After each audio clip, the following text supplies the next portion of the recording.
আজকে একইভাবে আরেকটু অন্য রকমের গাছ আঁকব। আগের মতন এবারও একটা বড় গোল আঁকব। এবার বড় গোলটার নিচে একটা ছোট গোল আঁকব এইভাবে। এরপর লাইনের বাইরে দিয়ে পাতার সাজেশানটা করে নেব।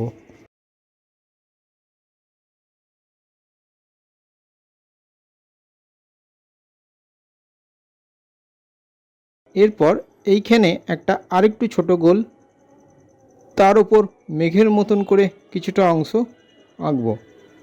এইভাবে ধীরে ধীরে কিছু অর্ধেক গোল এঁকে নেব।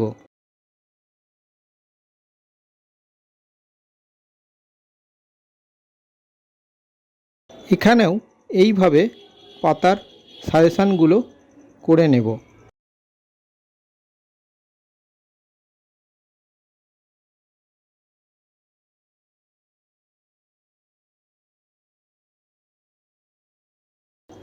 এবার গোলের অনেকটা নিচ থেকে এইভাবে গাছের ডালগুলো আঁকব।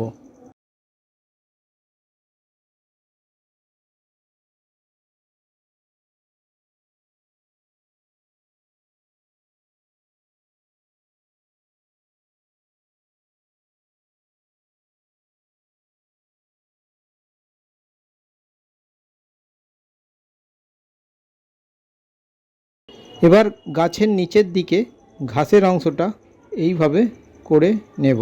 যে জায়গায় গাছের ছায়াটা মাটির উপর পড়বে সেই জায়গার ঘাসগুলো করব আগে, বাকি ঘাসগুলো করার দরকার নেই।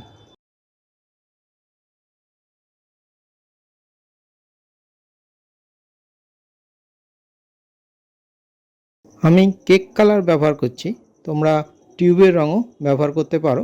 তুলি 8 নম্বর, 4 নম্বর ও 0 নম্বর তুলি ব্যবহার করব।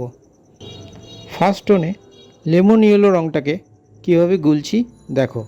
একটু বেশি জল দিয়ে গুলব।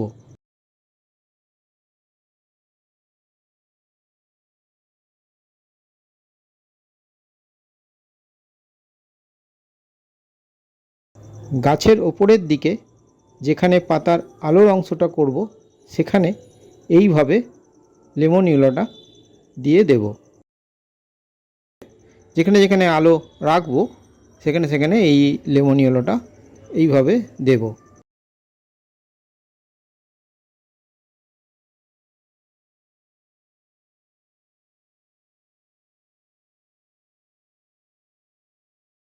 এরপর স্যাপ গ্রিন রঙকে একটু বেশি জল দিয়ে গুলে পাতার ছায়ার অংশে দেব। ফার্স্ট টোনে সবসময় একটা রঙকে আরেকটা রঙের উপর দিয়ে অল্প একটু উপর দিয়ে এরমভাবে মিশিয়ে দিতে হবে, যাতে রঙগুলো একে অপরের সাথে একটু মিলেমিশে যায়। এতে ছবি কখনো হার্ড হবে না, বরং সফট থাকবে। হার্ড ও সফট কেন বললাম বা ব্যাপারটা কি সেটা পরের ভিডিওতে আমরা আলোচনা করব।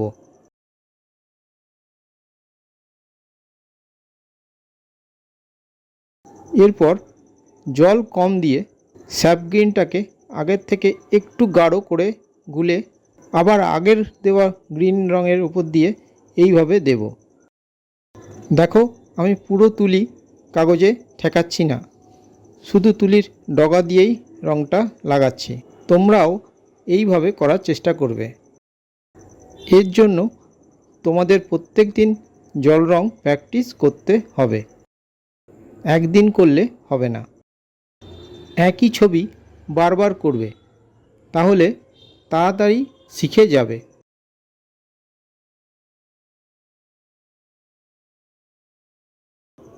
এইভাবে পাতার বাকি অংশটা করে নেব।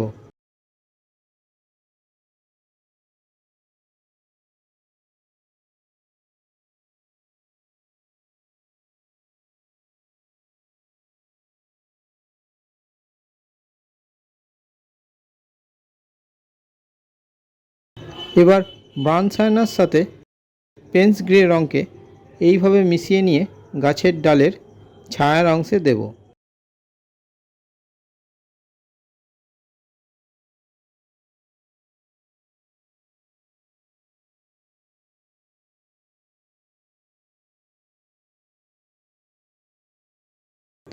একদম পেন্সিল ড্রয়িংয়ের সাথে রঙটা না মিললেও হবে, তবে চেষ্টা করবে একবারে করার। হয়নি বলে আবার একই জায়গায় বারবার তুলি টানার দরকার নেই।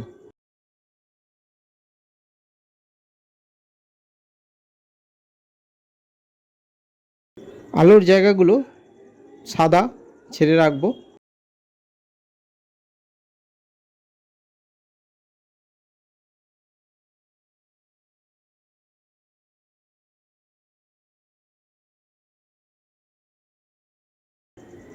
এবার অরেঞ্জ রঙকে খুব অল্প জল দিয়ে গুলে আলোর অংশে দেব। যে জায়গাগুলো সাদা ছেড়ে গেছিলাম সেই জায়গাগুলোতে এই অরেঞ্জ রঙটা দেব।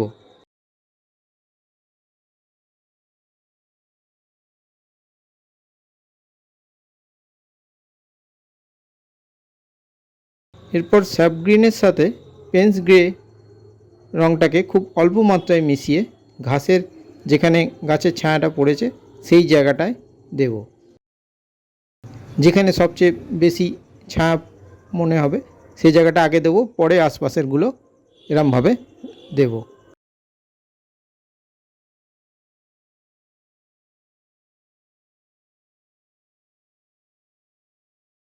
এবার গ্যাম্বুজ রঙকে বেশি জল দিয়ে এইভাবে মিশিয়ে নেব।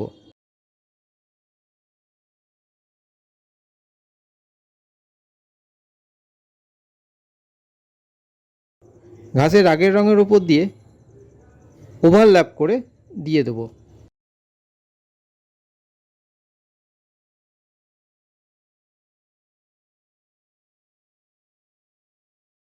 দেখো, আগের দেওয়া পুরো রঙটাই এইভাবে মিশিয়ে দিলাম গ্যাম্বুজের সাথে। এতে কোনো অসুবিধা নেই। সেকেন্ড টোনে আবার যখন ঘাসের অংশটা করব তখন আরও ভালো লাগবে।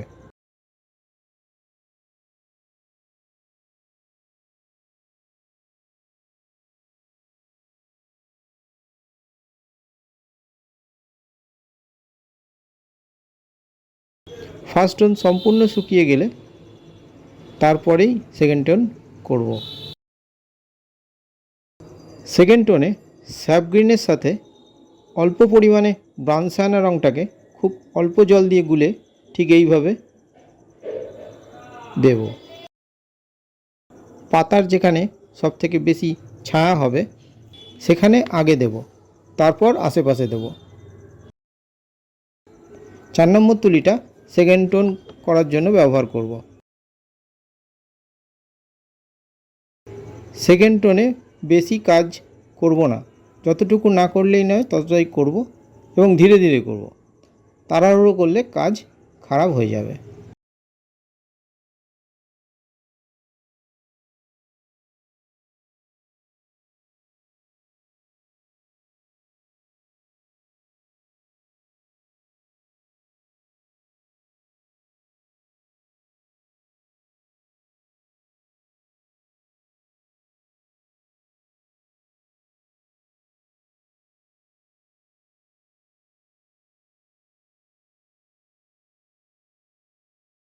ছায়ার অংশকে সবসময় পাতার নিচের দিকেই রাখবে।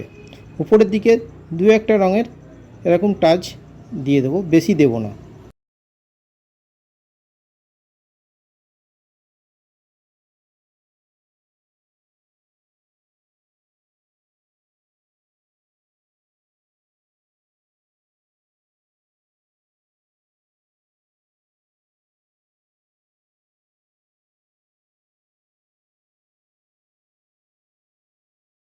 এবার ব্রাউন সায়ানার সাথে পেন্স গ্রে রঙটা একটু বেশি মাত্রায় মেশাবো, খুব অল্প জল দিয়ে, যাতে একটু গাঢ় হয়।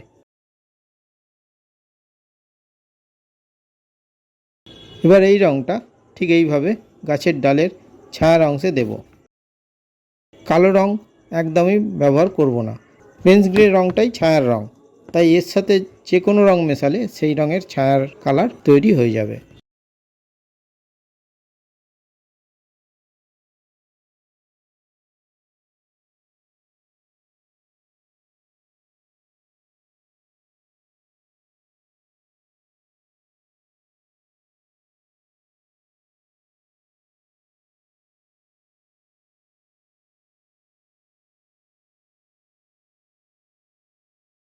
চেষ্টা করবে এইভাবে ফার্স্ট টোনের রঙটাকে কোথাও কোথাও ছেড়ে রাখতে।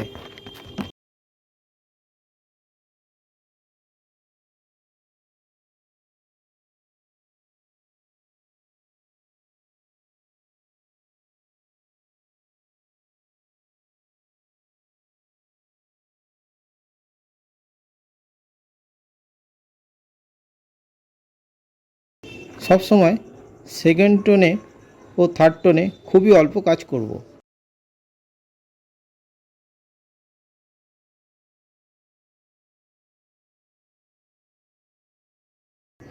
0 নম্বর তুলির সাহায্যে কোথাও কোথাও এইভাবে গাছের ডালগুলো করতে পারো, তবে খুব বেশি করার দরকার নেই।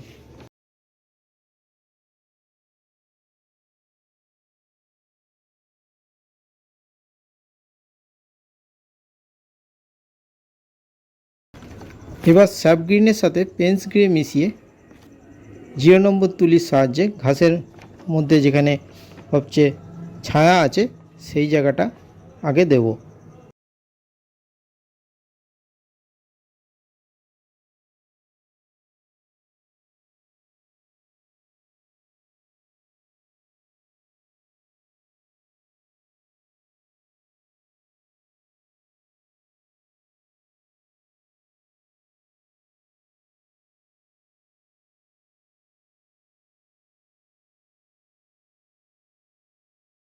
ঘাসের এই রঙটাই আরেকটু গাঢ় করে গুলে পাতার সবথেকে বেশি অন্ধকার যেখানটা সেখানটাতে দেব।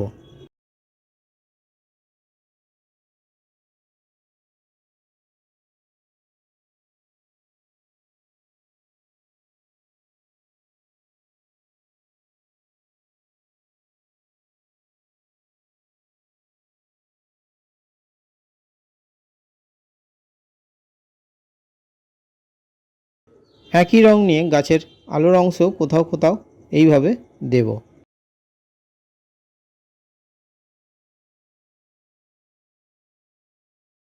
এবার স্যাপ গ্রিন রঙটা একটু বেশি জল দিয়ে গুলে আলোর অংশের ঘাসগুলো এইভাবে করব।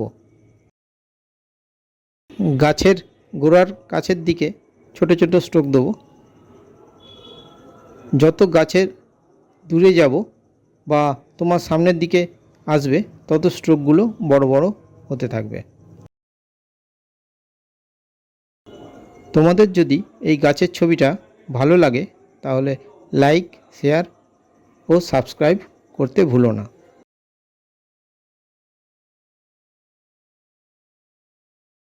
বুঝতে অসুবিধা হলে বা কোনো প্রশ্ন থাকলে কমেন্ট করতে পারো, আমি রিপ্লাই করে দেবো।